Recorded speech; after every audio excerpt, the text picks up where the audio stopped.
sudah mulai ada yang mengkarter bahwa saya pura-pura menjadi Muhyiddin. Ini sebagai buktinya. Tuh sampai kancingnya aja rusak ini, sudah nggak bisa dipakai karena saking lamanya. Anda yang dicerdaskan mengerti agama, mengerti ibadah sama ulama pribumi, justru Anda menyerang ulama pribumi termasuk gurumu.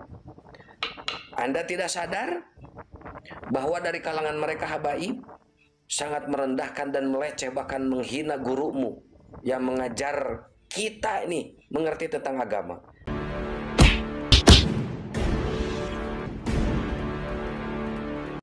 Assalamualaikum warahmatullahi wabarakatuh. Om Swastiastu, Namo Buddhaya, salam kebajikan.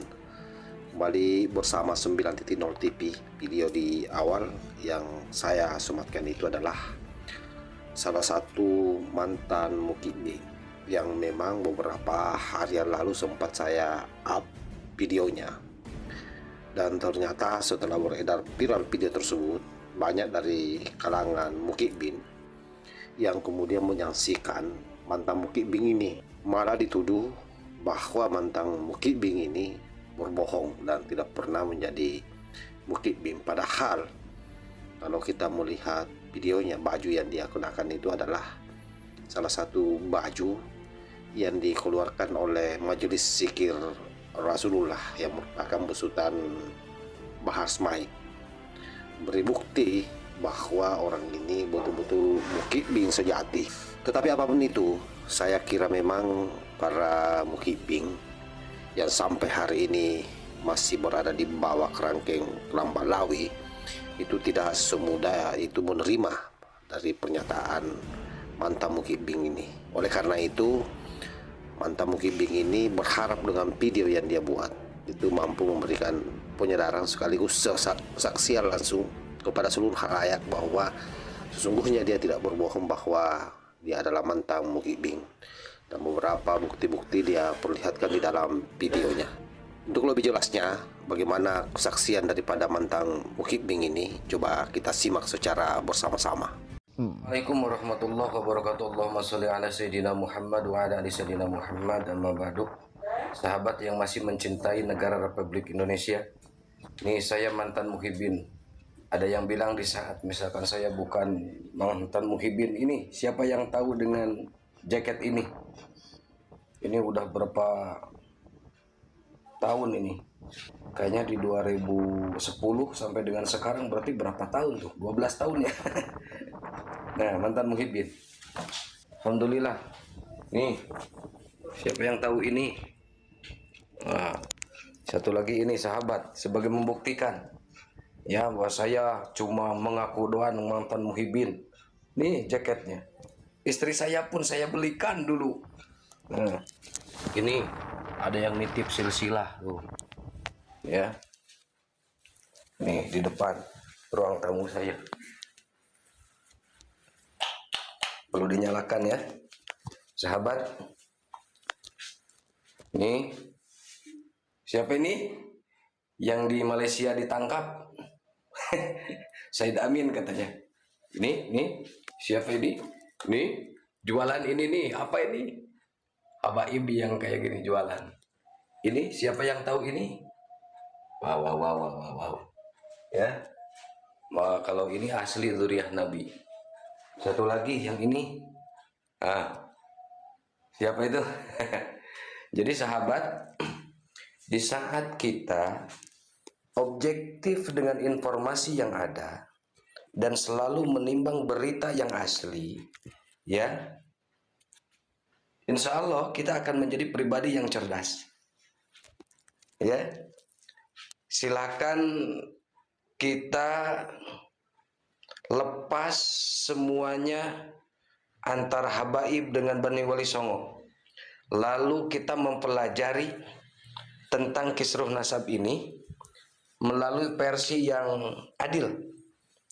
Karena sekarang banyak pakar yang ikut nimbrung ya di polemik nasab ini. Silakan Anda pelajari dari versi sejarah.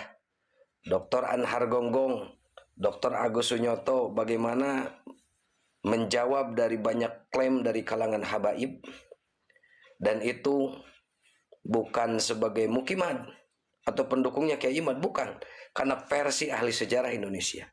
Karena banyak bertebaran di media sosial, habaib-habaib yang tersebar di seluruh Indonesia mengklaim bahwa kemerdekaan ini adalah dari kalangannya. Itu yang terlibat katanya. Kemerdekaan ini ya atas habaib, itu kan kata Hanif Alatos. Ya. Terus burung Garuda Indonesia, lambang negara, diklaim oleh habaib. Merah putih, ya, sang pusaka itu diklaim dari habaib. Dan pakar-pakar ahli sejarah, ya, sebetulnya itu bisa membuka cakrawala kita semua, ya, karena pakar ahli sejarah Indonesia ini, saya yakin di saat kita dengarkan itu akan terlepas dari sentimen terhadap kalangan tertentu. Dan ini memang objektif mereka berbicara tentang sejarah. Apa kata mereka, ahli-ahli sejarah, yang selalu mereka klaim bahwa ini habaib, ini habaib, ini habaib, ini habaib. Semua mereka klaim. Pakar ahli sejarah menjelaskan bahwa apa yang diklaim oleh habaib itu adalah kedustaan semuanya. Itu kan seperti itu. Terus dari pakar ahli filologi, Dr. Manachem Ali, mereka menjelaskan, dan itu sangat adil menurut saya. Dan ini sangat membuka cakrawala saya, kenapa saya tobat menjadi muhibin.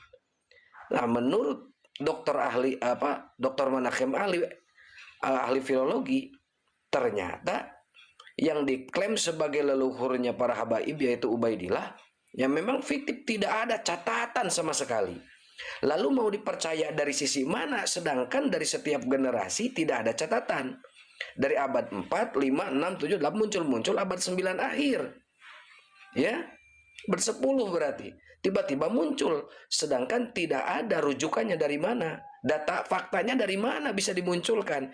Dan ini bagi para ahli akademisi, ahli ilmu, yang jujur tapi ya, yang jujur, pasti akan sama mengatakan bahwa sosok Ubaidillah itu adalah fiktif. Karena di catatan generasi awal yang Sukhroh wal Istifadhah itu, Ahmad bin Isa memiliki anak 3. Sayyid Muhammad, Sayyid Ali, dan Sayyid Husain. Ada yang muncul juga, Sayyid Ja'far, itu abad ke-6. Tapi tidak pernah muncul yang namanya Ubaidillah. Dan ini pakar ahli filologi, saya sangat membuka cakrawala termasuk hati saya. Dan ini sangat memang adil. Jadi saya mengenyampingkan dari mungkin tokoh-tokoh ulama yang membongkar tentang habaib ini dari kelompok Kiai Imad, ya. Tapi saya lebih cenderung melihat dari pakar yang adil, yang tidak ada kaitannya atau mungkin tidak pernah ketemu sebelumnya dengan Kiai Imad. Yang selanjutnya yang memang perlu jadi referensi untuk kita semuanya, termasuk saya semakin mantap menjadi mantan muhibin, itu dari pakar ahli genetik.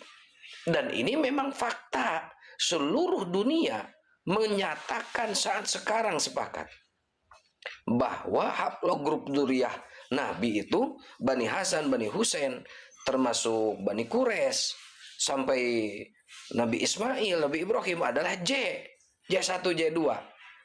Tapi kalau ternyata keluar haplogrupnya G, itu bukan dari Bani Quraisy.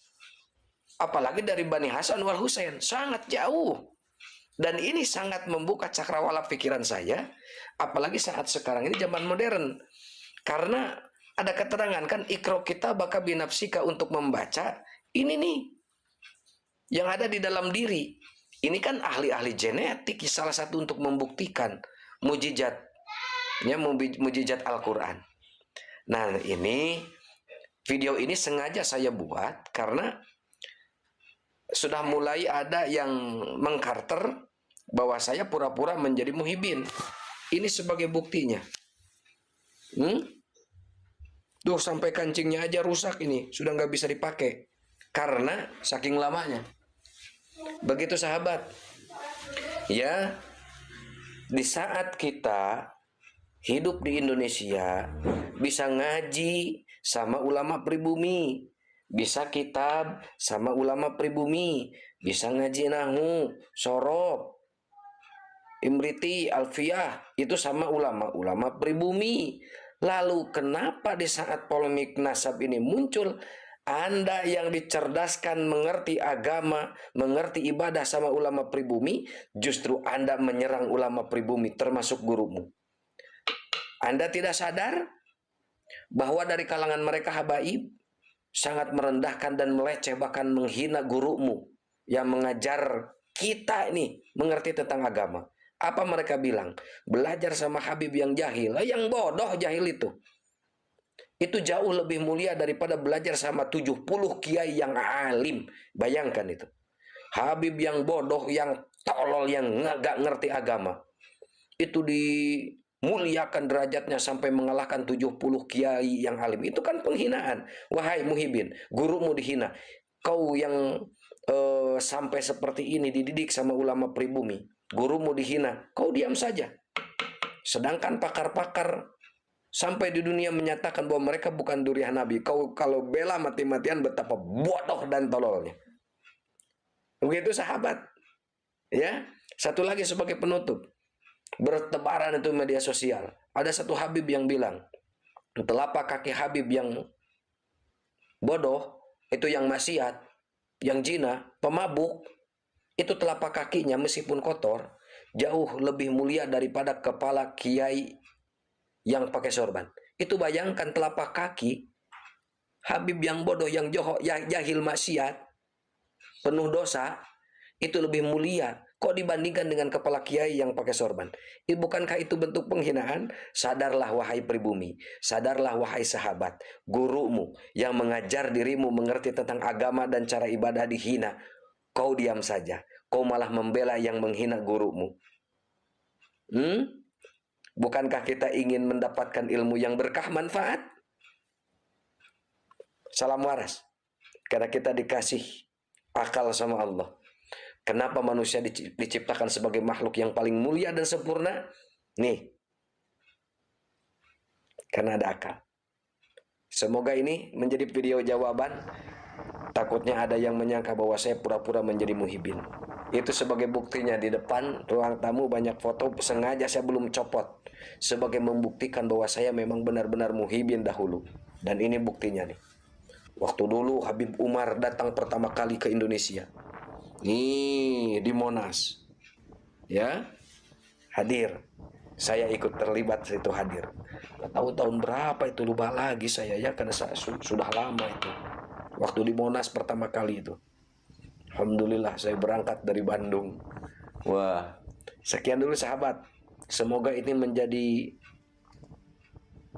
inspirasi bagi sahabat-sahabat yang mungkin masih bimbang. Ya, semoga Allah memberikan taufik dan hidayah kepada kita semuanya, sehingga kita menjadi manusia yang mulia dan sempurna sesuai dengan firman Allah, bahwa kita diciptakan makhluk yang mulia, qad karamna bani Adam. Jangan kita merendahkan diri di hadapan sesama manusia. Toh sama-sama sebagai manusia. Boleh kita merendahkan diri sebagai bentuk hormat, tapi kepada seseorang yang memiliki ilmu. Karena Allah memuliakan ilmu. Ya yarfa'illahu alladhina amanu minkum walladhina utul ilma darajah. Nama yakhshallaha min ibadihil ulama. Seperti itu sahabat. Ya, kita boleh hormat atau merendahkan diri kepada guru, karena itu sebagai bukti, karena guru menurut Imam Ghazali itu masuk sebagai orang tua kita. Karena orang tua kita itu menurut Imam Ghazali ada 3. Orang tua kita biologis, mertua juga guru, dan kita disuruh untuk menghormatinya. Begitu sahabat, ya. Semoga bermanfaat. Wassalamualaikum warahmatullahi wabarakatuh. Oh ya, lupa, apabila ingin disebarkan, diluaskan, direupload, silakan. Saya persilakan. Saya tidak akan diklaim sebagai hak cipta. Silakan. Semoga ini bermanfaat. Banyak bukti ya bahwa pribumi yang diajarkan oleh ulama-ulama pribumi malah menyerang ulama pribumi yang mengajarkan dirinya mengerti tentang agama. Assalamualaikum. Nah, saya kira apa yang disampaikan oleh mantan Mukibing ini sudah jelas, dan saya berharap sahabat-sahabat siapapun yang menonton di luar sana betul-betul bagaimana supaya menyebarluaskan video ini, sebab wasiat dari sang mantan Mukibing sejati ini berharap video ini ditonton oleh banyak orang, sehingga kemudian para Mukibing yang sampai hari ini masih tetap setia terhadap para kelambak Lawi bisa sadar diri dan kembali kepada pangkuan Ibu Pertiwi dan mencintai para leluhur dan ulama-ulama Nusantara. Demikian sahabat, wallahul muwaffiq ila aqwamit thoriq. Wassalamualaikum warahmatullahi wabarakatuh.